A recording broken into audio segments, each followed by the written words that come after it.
The General Intelligence Laws Amendment Bill that is currently sitting in the National Council of Provinces is set to undergo another process of public participation. Civil society groups are, however, worried that crucial suggestions will fall on deaf ears.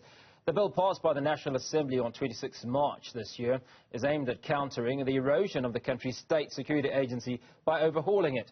Joining me now is Dianne Kohler-Brand, member of the Joint Standing Committee on Intelligence. Dianne, very good afternoon. Appreciate your time today. Now, how can the bill balance the need for security vetting with protecting journalistic independence, especially concerning access to critical infrastructure? And I'd like to imagine that before we even get there, you would outline what the bill means to the ordinary South African citizen. Well, I think we should start with the fact that there have been a lot of comments on how the ad hoc committee, which is some JSCI members and some from other parties, that it was rushed. Well, let me tell you what, this bill, the JSCI has asked for this bill for 8 years. I've only been on the committee for 5 years. But the cabinet basically treated the committee with complete contempt. So we said, that's it, we're drawing up a committee bill, which we did. And the day we were to launch it, and the press release was ready, everything was ready, suddenly the cabinet landed it in Parliament, their version, and of course the rest is history. It had in it totally unconstitutional issues. They needed to vet heads of churches. I mean, it was outrageous. So it went away, came back again. They tried to sneak it in another way. But we went through it with a fine-tooth comb, and we threw all the garbage out, and we put a lot of our committee bill in. And, I mean, some of the issues were outrageous. But look, the bill was needed to reverse some of the most egregious activities of those dark Zuma years. He pushed together domestic and foreign intelligence irregularly, lumped them together and said, you're focusing only on one thing, and that's me, and you keep me safe. It was a catastrophe. So the bill is there to correct the relevant acts. But equally, we added in a great deal more. And we wanted to add in more, but you must understand we've had a lot of kickback from cabinet members. So at the last minute, when we knew we had to debate it before we rose, and so there was a huge sense of urgency, and suddenly they said, oh, we're not going to approve it unless you take out the business that says the IG must have a deputy, which we had inserted that the committee chair must have a deputy, because, of course, he got injured once, and then we couldn't sit for weeks.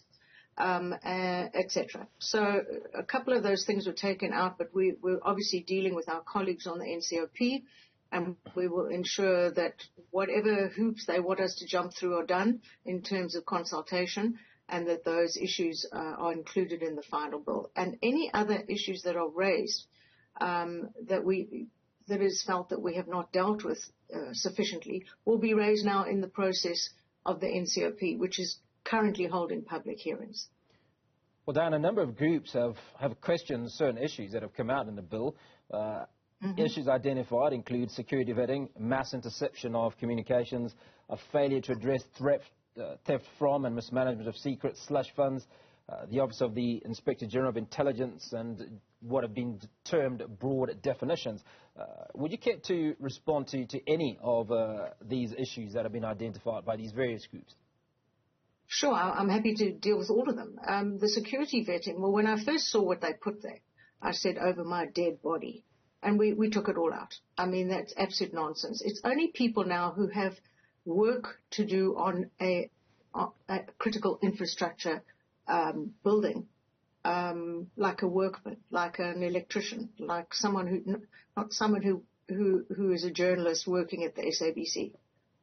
That's just simply not happening. So we've changed it quite dramatically. And if there's still feelings that it could be misused, then it will be revisited now during the NCOP process. So I think that has all those, I mean, they were absolutely bizarre phrases. Someone who may think in the future of almost being a threat to the country. I mean, as though they pretended they had a crystal ball. All of that is gone. It was bizarre. I cannot work out who put those clauses in.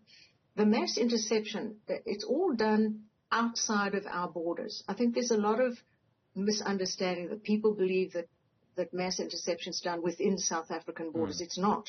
It's done outside, for example, to track illegal drug shipments.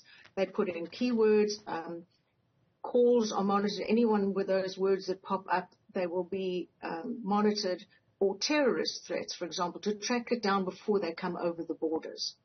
And that now has been tightened up in terms of also making that go before a judge to do oversight. And the various checks and balances to obtain permission to conduct those interceptions are now very similar to those that are necessary in terms of individual local interceptions of drug dealers, of etc., people involved in a case. So, I mean, we went through the Amabungane judgment word by word, phrase by phrase, to ensure that it would pass constitutional muster in terms of the judgment.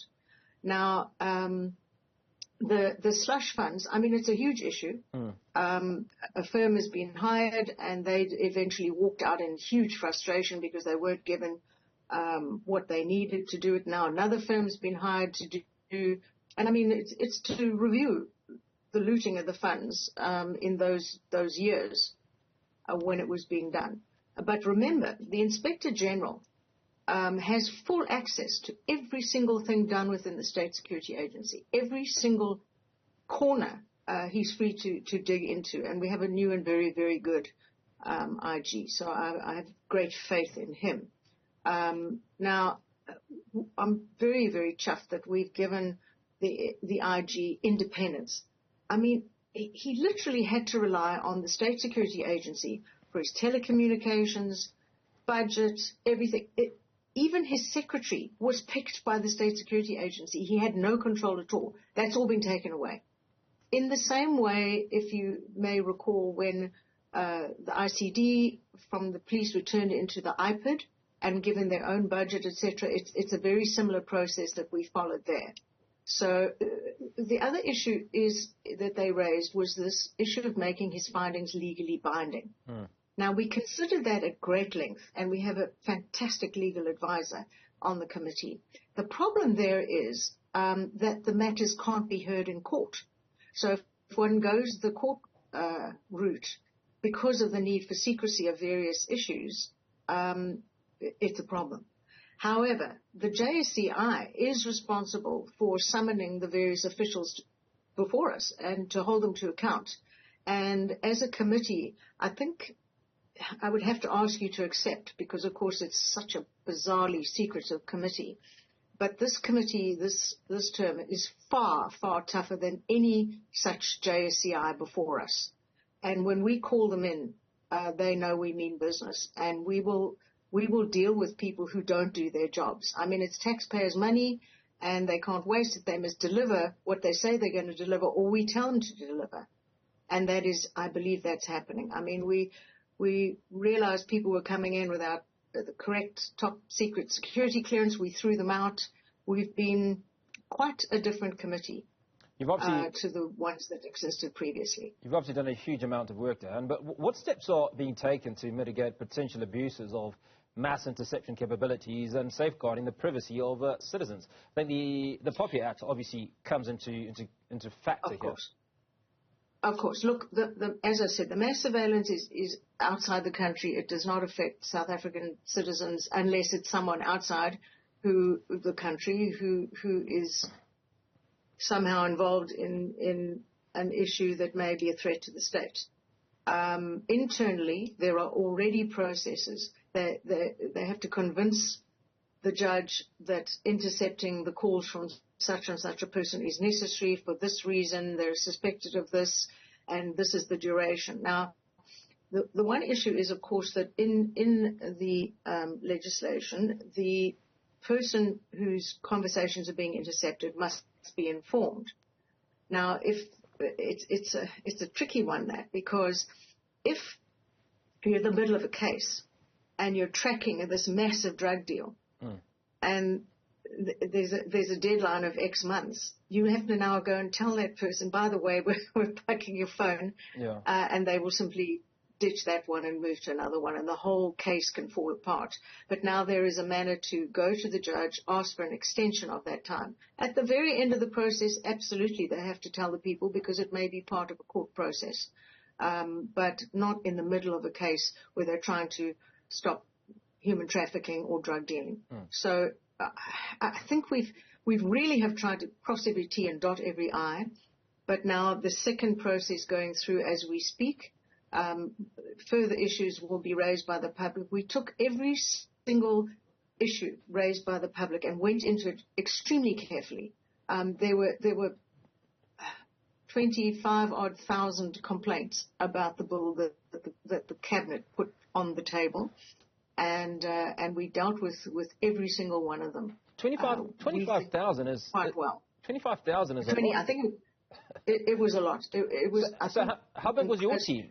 It was probably about 28, and about a small sliver of them approved of the bill, and the rest did not. And they all raised different issues, each one of which we've considered and hopefully dealt with adequately. Because in the end, I mean, the public, it's the bill for the public. It's not a bill for us, but it's to keep the country safe.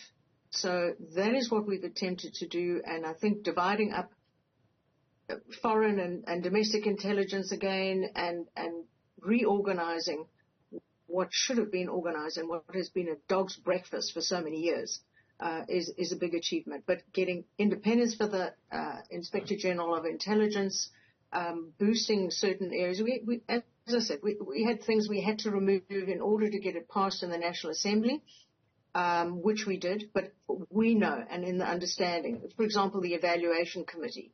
Oh, there was, I mean, it's there. We wanted to underline the fact that it had to exist, but it was one of the sticking points. So we removed those issues. We will have them put back again now during this process.